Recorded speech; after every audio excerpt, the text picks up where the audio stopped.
Hello everyone! Welcome back po sa YouTube channel ni Ate Melody TV Vlog. Kamusta nga po tayong lahat?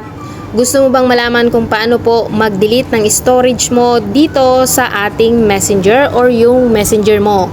Ayan, kung ayaw mo ng mga kaganapan dito sa mga videos, mga photos or mga message or mga combo mo, pwede mo yang i-delete nga. Ayan, so kung interesado ka, sundan mo lang yung aking gagawin. Ayan, punta na nga po tayo dito sa ating messenger or messenger mo.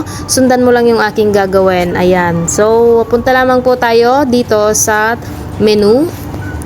Then, click settings. Then, click po natin yung privacy and safety. Then, click lang po natin dito yung end-to-end encrypted chat. And then, click lang po natin dito yung storage.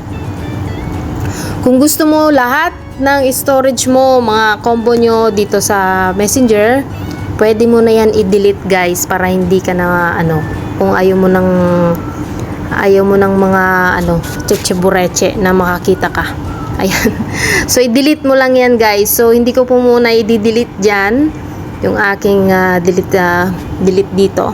So once na na-click mo yung delete guys, sa gantong paraan, madidelete mo lahat ng storage at combo mo sa Messenger. I hope na nasundan mo at nakatulong tong video ito. Ayan, bigyan mo naman ako dyan ng like, comment at subscribe. Huwag mo na din kalimutan i-click ang bell button para ma-notify ka sa susunod kong upload na video. Maraming salamat po sa inyong lahat. Thank you and God bless. Bye-bye!